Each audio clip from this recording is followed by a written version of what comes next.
MP ఈ drugs దీంట్లో ఏదైనా పట్టుబడ్డారో దాని మీద చంద్రబాబు నాయుడు కూడా ఆగ్రహ దగ్గులేరు నిందని చెప్పి వాళ్ళతో మాట్లాడిన దాంట్లో చాలా స్పష్టంగా అన్నిట్లో వస్తుంది. అంటే ఏదో విధంగా అంతకుముందు కొంతమందిని కాపాడారు, లేకపోతే నోటీసులు ఇచ్చి సరిపెట్టారు, అలా అవుతుందని అనుకున్నారు, కానీ అలా కాలేదు.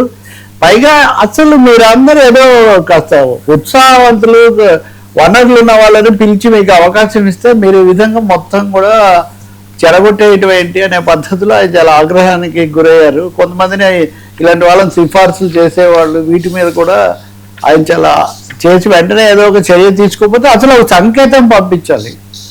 ఎవరు ఏం చేసినా కానీ దాన్ని ఏదో వాళ్ళేమో తప్పు చేసేది వాళ్ళు, ముప్పేమో పార్టీకి కూటమికి అనే పరిస్థితి మనం ఎందుకు భరించాలి, దీని మీద మీరు చాలా తీవ్రంగా తీసుకోండి అని చెప్పి ఆయన స్థానికంగా ఐ థింక్ చిత్తూరు జిల్లా వాళ్ళతో మాట్లాడేటప్పుడు ఇవన్నీ కూడా చెప్పారని తెలుస్తుంది. రెండవదేమో దీంతోపాటు తెలుగుదేశం అంతర్గత సమీకరణాలు, సామాజిక సమీకరణాలు ఇలాంటివి కూడా కొంచెం చర్చకు వస్తున్నాయి. తెలంగాణలో ఉన్న కొంతమంది నేతలతో ఉన్న సంబంధాలు. ఇంకోటి నిన్న నేను ఒకటి చెప్పా కూడా, దీని వెనక ఏదో కుట్రకోణం ఉన్నట్టుగా ఉంది అంటున్నారు అని ఆంధ్రప్రదేశ్ రాష్ట్ర అధ్యక్షుడు పల్లా శ్రీనివాస్ కొన్ని సన్నాయి నొక్కులు నొక్కారు. అసలు అంతా గగ్గోలు పెడుతుంటే దాని మీద ఒక సిట్ వేశారు. సిట్టుకు 3 నెలల్లో మీరు తేల్చి ఇమ్మన్నారు. అది కూడా కాకుండా ఈయన డి అడిక్షన్ సెంటర్కి వెళ్ళడం, సలహా తీసుకోను, ఇవన్నీ కూడా చెప్పడం చాలా స్పష్టంగా మాకు ఆధారాలు దొరికాయని పోలీసులు చెప్తుంటే చట్టపరంగా ఏదో బయటపడదామనే ఆశతో ఆయన దాన్ని ధిక్కరించడం కూడా ఒక విధంగా పార్టీని ఇరకటంలోకి పెట్టింది. అసలు ఈ కాంబినేషన్స్ ఏంటి?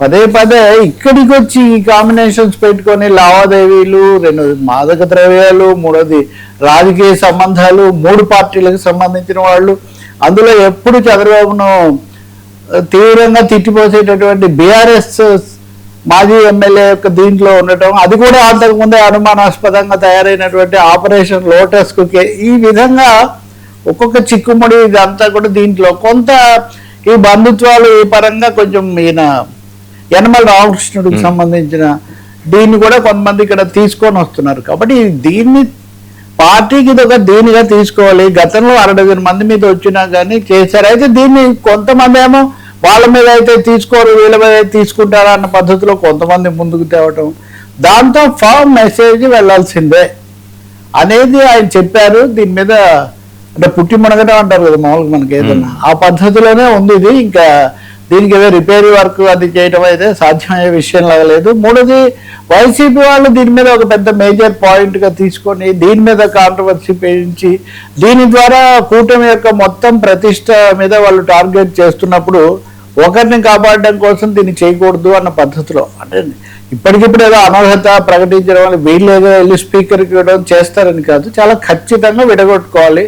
ఇది ఆయన వ్యక్తిగత విషయం, ఇది తప్పు, ఇలా చేయకూడదు అనేటటువంటి సిగ్నల్ మటుకు పార్టీ నుంచి వెళ్ళాలి. 3వది కాస్త డబ్బు కలిగి వనరులుండి పై తిరగడానికి దీనికి అలవాటు పడిన వాళ్ళు రాజకీయ అధికారం అనేది దానికి ఏదో ఒక సోపానం లాగా భావించి, ఆ రోజున ఒక సమస్య ఉంది. టికెట్లు ఇచ్చినప్పుడు తెలుగుదేశం పార్టీకి దాదాపు 5 ఏళ్ల నుంచి అధికారం లేదు, ఆర్థిక వనరుల కొరత, కాస్త వీళ్ళు ఉపయోగపడతారు, వాళ్ళు ఎన్ఆర్ఐలు లేదా వీళ్ళ దగ్గర డబ్బు ఉంది ఇలా అంటే చంద్రబాబు ఇంకో మాట కూడా అన్నారు, ఏంటి రాజకీయ కుటుంబంలో అని మనం పెద్ద కొత్త అయినా కానీ ఇచ్చాము, బ్యాక్గ్రౌండ్ అది చూసి దాన్ని దుర్వినియోగం చేస్తాయని ఈ పద్ధతిలో.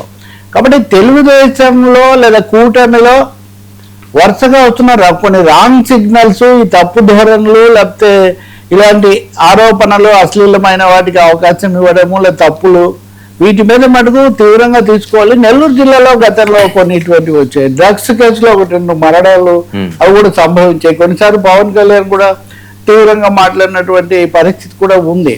పైగా పోటీ పెడుతుంది. డ్రగ్స్ గురించి ఇంత మాట్లాడుతుంటే డ్రగ్స్ మీద మీరు ఇవన్నీ ఏర్పాటు చేస్తుంటే ర్యాలీలు అవి డ్రగ్స్ తీసుకొని దొరకటం ఏంటని.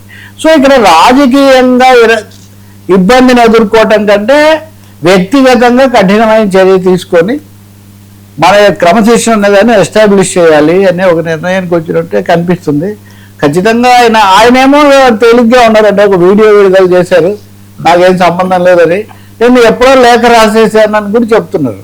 మరి పోలీసులు చెప్తున్నారు, సీట్లు ఇవేమి జరగకుండానే నిజంగా ఒక చోట పట్టుబడిన వ్యక్తి ఎవరైనా సరే, మనకేమి వ్యక్తిగతం కాదు, ఏమీ జరగకుండానే నాకు నేనే తుమ్మి చిరంజీవి అనుకుంటారని ఒక సామెత.